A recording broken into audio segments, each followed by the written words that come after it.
It's Chris. News roundup, upcoming crowdfunding, the hotness, what's, where, and why from this past week and the upcoming week.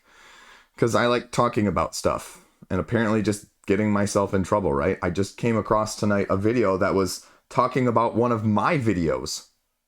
It's really strange. I didn't even realize it was talking about one of my videos until I just happened to be randomly looking through some of the comments on it because I was curious about the topic. And it was like, Chris something something this, and then another comment was like, Chris something something that, and I was like, what there aren't too many other people in the hobby that are named Chris. And I was like, and then I looked at the video more closely and I was like, oh geez, this is talking about something that I did, some reaction to something that was surprising. It was unexpected, and to be frank, it was unbeknownst to me. It was a little disappointing, to be honest, at the same time. I don't know. I just very mixed feelings. Because one of the comments I saw was like, apparently I just talk down to people. That's apparently my tone. So I apologize for that at the beginning of this video if somehow that comes off like that. I don't know. It's been a rough week. I'm still sick. I'm still working all sorts of over the place, and you don't need to hear that. Let's go. What do we got going on? Well, first up, biggest news of the week, Bruno Cathala and Bowser, they're putting out a new Lord of the Rings game. Lord of the Rings, not War of the Rings, but Lord of the Rings, and it's going to be set in the Seven Wonders duel style of things. Does that intrigue you? Does that entice you? Like, I was, relatively pleased with Seven Wonders duel. It's not in my collection anymore, though, because the base game alone got more meta, right? Especially like after a round or two at the beginning, like what cards you're going for and you always go for them. And so it becomes, I'm just not a big fan of the meta style games. And so, I have both of the Lord of the Rings confrontation games, the deluxe one and the regular one. My wife's not a huge fan of the Stratego-esque gameplay though. So, they're ones that I'm looking at like wanting, but also wanting to get rid of at the same time. But does this change your mind? And is it going to have, I know the expansion content for Seven Wonders Duels really, spices it up in that sense. But is that going to entice you? Or is it going to get that treatment? Or what is going to be going on with it? So details, I think, are otherwise sparse. Dicebreaker had an article over on it in this past week. And so it's making the rounds because it's Lord of the Rings, right? It's one of the biggest IPs out there that we really don't have a great Lord of the Rings game for. Just kidding. You got the LCG, you got plenty of the wars, you got all sorts of that stuff. But I don't know. Lighter style 2-player, lighter style that you can actually get played 2-player Lord of the Rings game, right? That's not out of print, as I just previously mentioned with those. The other big news, Bus, finally, the reprint officially announced. Spotter's not doing it though. Capstone, something like $80 some. So does that entice you? You're gonna pre-order it? Now the question again with something like this is it going to be exclusive through Capstone? And, $89.95 if we're being very accurate. You can pre-order it. This is the only spotter that has ever really appealed to me because of how the time mechanism works and the let's make a bus route style of situation. I know it's nothing like that, right? But 3 to 5 players, right? Right where I'm going to go with that one. 3 to 5 players. It'll be on my trade list. Just looking at that 3 to 5 player count right now in the middle of me filming this makes me go from I was probably going to seriously think about getting it to just saying, Chris, you're never going to play this. You're never going to play this. And this is the complete edition is what they're calling it right now. And it gets the wooden game pieces and all of the building locations are wooden discs as well as the start player bus piece.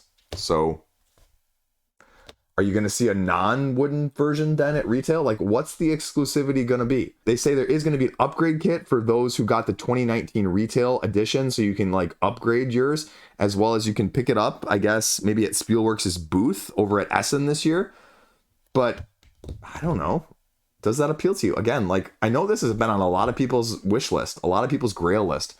And so now you're having the availability. It's being presented to you. Are you willing to go for it from that style of things? Me? Well, I just apparently talked myself out of it, but I'd be lying to you to say that I wouldn't try and trade for it at some point too. So there's that. Then we're going to go slightly differently. GMT, a coin game that has actually caught my eye, is called A Jest of Robin Hood. 2-player guerrilla tactics in medieval England, as you're going head to head in a hour and a half or less style of the lightest coin game-ish that they've done. Peasant revolting, feudal tax collection, outlaw activities. Medieval England, right? Basically trying to, as the description literally says, perfect for newcomers into wargaming. Again, I'm intrigued. You label it as that? Like, I am not against any type or any mechanic of game. It's just certain ones overarchingly appeal or fit better with me, and I'm sure with you. And so it's never been one of those things that has always done well. And, you know, when I see a game like this as well that says, you know, up to 90 minutes, my wife is 45 minutes or less as my main gaming partner, right? Like anything that's longer than that is a tough sell, even if it is a slightly easier rules situation. And the weight is a 2.9 right now on Board Game Geek, so that's not terrible by any means, right? I've played heavier games than that with her. And so I'd look at it and go, okay, cool. Is that going to appeal to you? How do you feel about that? A few comments over on Board Game Geek. It may be slightly harder than the weight rating. People are, you know, receiving it slowly. It's on the hotness. So it's an interesting test point. I like these games. I think they bring up interesting topics, things like this, things like Terra Nova, the lighter style, even House of Fado over on crowdfunding from yesterday's roundup, right? It's an interesting test of the market. And if there's nothing else, you know me, and I like talking about things that raise my interest. So again, on my maybe want to trade at some point for list, the only other game that I pre-ordered from GMT, only ever game I've ever owned, I believe, from them, Dominant Species Marine. Pre-ordered on them because I was like, oh, and then it was like $25 cheaper at retail with shipping being, you know, bundled if you buy enough, right? So I don't tend to go that way anymore, but I'm intrigued enough to keep it on my radar, if nothing else. You know what? Another topic I just need to touch on very briefly. I touched on it yesterday in the roundup as well. We talked about it very briefly there. The no FUD zone. And this is just something I'm seeing nowadays more than anything else on crowdfunding. I think epitomizes it. Is that you have the NFT reference, FUD is where it comes from, the FUD abbreviation. No fear, uncertainty, or doubt regarding things. And so what you're seeing now is a lot of that show up on crowdfunding pages of the videos that are there and the videos that aren't there, right? Because as I said yesterday, my main advice is if you're interested in a game, go over to Board Game Geek and see how many videos are on the Board Game Geek side of things, and then see how many are on the crowdfunding page to compare and contrast. Because sometimes there's a big discrepancy about who has what on there and who doesn't have what on there. And so we're seeing more of that. And I guess, like I said yesterday, the rise of preview videos has, well, been more videos on pages, because I'm not going to say there's less videos, but because you can control that content, right? Like if you put a review out there, some of the reviews don't make the page because of X, Y, and Z, because it's not like people are like saying it's a bad game in reviews, but it's the whole concept, right? Of the no fear, uncertainty, or doubt. So it's interesting. It's an interesting look-see once you realize that's going on. It's really helped me back stuff or not back stuff based on what I've seen. Preaching to the choir. I'm sure I'm talking down to people again, and I apologize. The other thing that just came across my radar, it would have made the video if I would have known about it, Badgers from Mars, earlier this week, of Regicide Legacy. And this is, I guess, crossover with the upcoming crowdfundings. Regicide Legacy is coming May 8th. I'm super excited about this one on crowdfunding. I'm super excited. I love Regicide, but I'm horrible at it. And it's a great game. And you're giving me a Legacy version somehow? Yeah, right? You ever played it? You can play it with a regular deck of cards. Or you can support them and do it with whatever they got in store for us. So I'm going to be watching and waiting to see with you guys as well alongside of things. And that's going to be kind of cool to see what else they have in store for us. This past week, well, let's talk about this. Mindbug, the folks behind Mindbug, hosted a massive TCG tournament playing Mindbug with like top ranked players of all these other TCGs out there, and just kind of an interesting concept. And you can go check it out on YouTube. I think they filmed a bunch of the stuff and had a bunch of content covering it. And so it was just kind of an interesting test. They said, okay, well, here's some Magic, here's some Yu-Gi-Oh, here's some Pokemon players, and let's just smash them all together, flesh and blood, whatever it was. And who can take our game and be the best based off of their skills in the other one. So I just thought I'd mention that. It was just kind of a cool little thing that came across my radar. Then Mythic Battles Egypt is finally ISFIT, is what they're calling it, I believe. Announced June 4. We're going to see that one in June now. So exactly a month away at the time of me airing this video. So how do you feel about that? Is that more intriguing, less intriguing? No change in your thought process comparatively to the other two Pantheons? It's a fantastic system. It's got a lot of stuff, overwhelmingly massive amount of stuff, sort of like the Euthia campaign yesterday, just massive amounts of stuff. One is more than enough. Any more than that is, well, you just can't get enough at the same time. So one last small news of note, Chip Theory Games sat on a presser this past week and did a little Q&A along the side, announcing their acquisition of newly renamed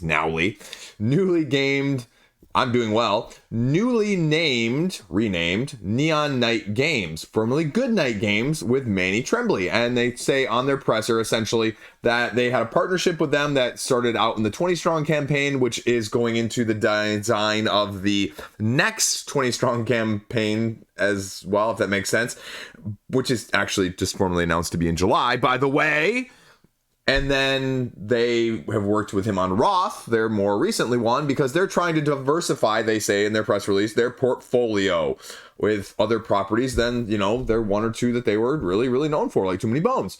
And so they have acquired, working in some sort of partnership, agreement, compatibility, testing situation, I don't know, whatever you want to call it, right? With Manny Trembley and his co-founded, now named Neon Night Games. And I covered it with the Neon Rain game yesterday over on Crowdfunding as their first, collab. They're just basically going to help right now with the launch of Neon Rain, the fulfillment, the support, and other things that new studios would need getting off the grounds. It's not going to tangle woods with any of their other projects. And they'll just kind of say, okay, where else is it going to go? But you know what? If you're interested, if you thought that looked familiar, there you go. That's the reason why. Tales of Arthurian Nights, the official retheme of Tales of Arabian Nights, has been announced by WizKids and is officially up for pre-order. Choose your actions, get your narrative, get skills, renown, and nobility. Choose poorly and get scorned, cursed, or made into a pariah like me on the board game scene. I'm sorry, I just couldn't resist myself there telling that joke. Right? If nothing else, I'd laugh at myself, just like you guys are laughing at me sometimes.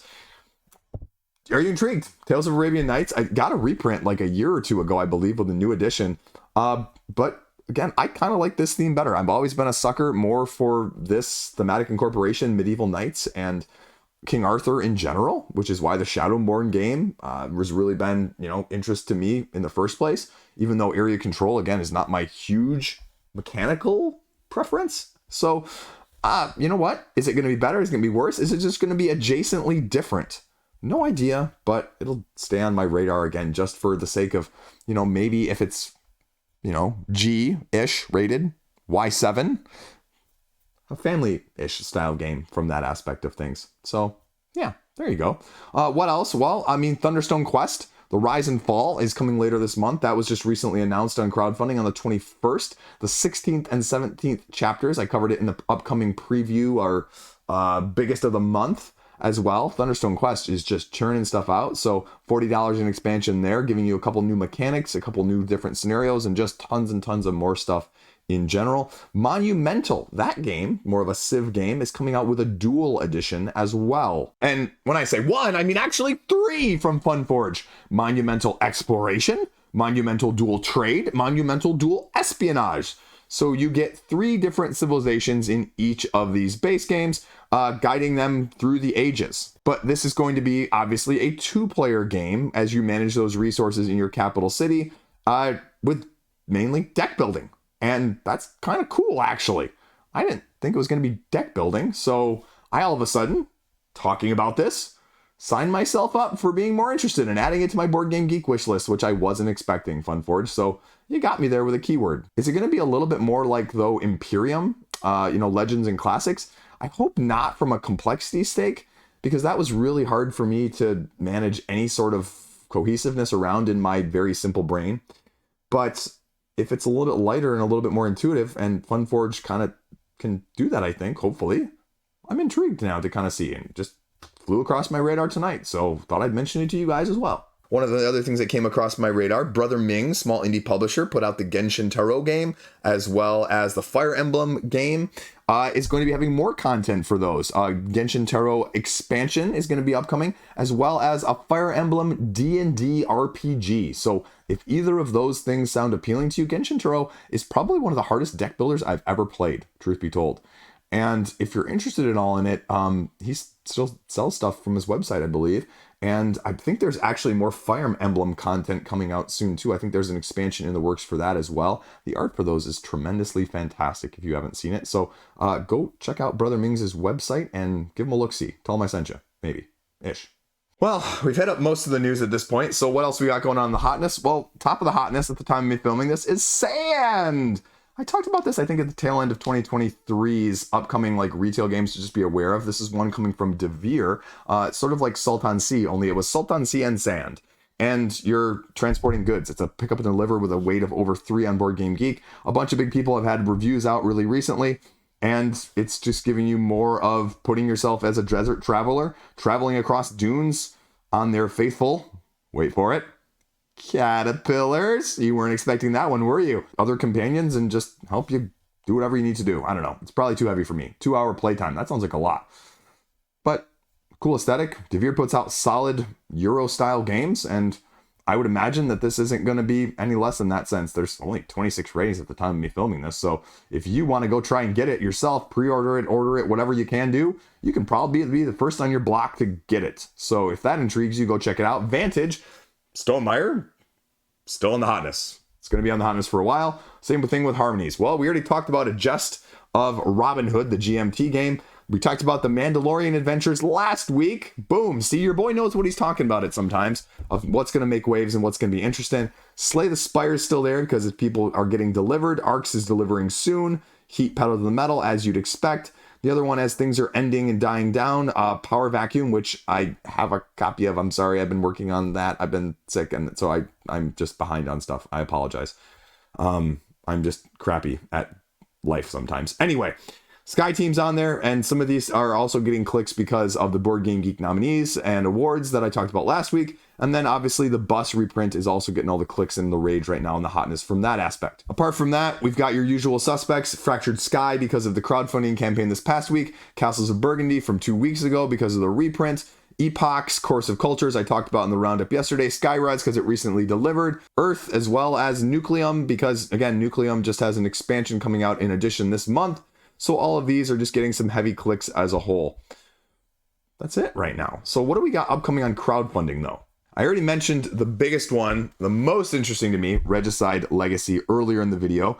The other one, well, 2 actually, that I have, and hopefully we'll have videos coming out with between that and Uthia. Ice, 2nd edition, which I talked about earlier in the week as one of my anticipated games. The tile laying, tile digging worker placement style with an upgraded edition, upgraded tiles, and a little bit of backwards compatibility in terms of an upgrade kit that they're going to be offering this way games to previous backers as well. So a little bit of new art to go along with it. It appears, at least on superficial glance. And so if you want to check that out, I mean, I think it's gotten relatively good reviews. Again, I try not to watch a lot of other people's stuff to have my own biased opinions get more biased, but it's been relatively well thought of. And then the other one, Children of Morta, sort of a rogue-like, Slay the Spire-esque lighter version of that, if you will. And going up head-to-head against monsters in a spiral-bound notebook as you're traversing across, upgrading your asymmetric characters through use of chits, a la a Quacks in Quendelenburg style of pulling them out, and then utilizing them based on the abilities that they match up to on your individual board, with a slight dice thrown twist of being able to upgrade your abilities in between sessions if you die or if you complete the missions. The only other thing that's been on my radar is Terraria. The video game is supposed to be launching sometime this month on crowdfunding, on Kickstarter, I believe. No info. Their state of the game drop on their forums from the end of April said that they're launching sometime in May. Ramping upcoming for this coming month, essentially, is what they said. Some more details, some more pictures, some more overview of the mechanics. They're going to be testing out like at the UK Gaming Expo where you can play it, upcoming later this summer. So there's going to be some availability, but they're going to run the crowdfunding campaign before that, it looks like. So we'll see. I'm assuming it'll just drop out of nowhere like a couple of these have big wise projects that we've seen. So that's all I got. You know, again, sort of all over the place, like usual. You know, and just humbled as always that anyone dares listen to me or watch me in the first place, as I said at the beginning of the video. But, yeah, just feeling a little down right now. Sometimes that's why I don't read the comments section, folks. Right? That's all I got. That's all I got. Have a great freaking day. And no, I'm not telling you what video, and no, I'm not telling you anything else more about it, because it's not why I do this. I do this because I like talking about it. I have not looked at my channel statistics, you know, for example, you know, in almost a month. I don't know how many subscribers I'm at. I don't know how many views any of my recent videos have gotten. I try not to look at any of that stuff. And so, you know, it just helps me from a peace of mind standpoint. And it's just weird when other people talk about you, right? So that's why I also try and not talk about a bunch of other people in addition, except in the most positive ways possible in that sense, or flattering ways, because as my wife said to me the other day, you know, a good point, the tone in which I talk to our children, would I want somebody else's parents, some other adults talking to my children in that same tone? And the answer to that was no. And so would I want somebody talking about me in that sense if I'm talking about somebody else? And that's how I try to reflect it. And, you know, again, truth be told, I am human. I am error prone. I am sinful and imperfect at best. So, as always, thanks for putting up with me and dealing with me and my inconsistencies and hypocrisy all the time. Trying to just talk about stuff I like talking about. That's where I was going with that. So I don't pay attention to that, because whatever that number is, I still am going to talk about stuff further, whether it's meh, or meh. So that's all I got. Have a great weekend. Have some fun. Do something fun. See you around.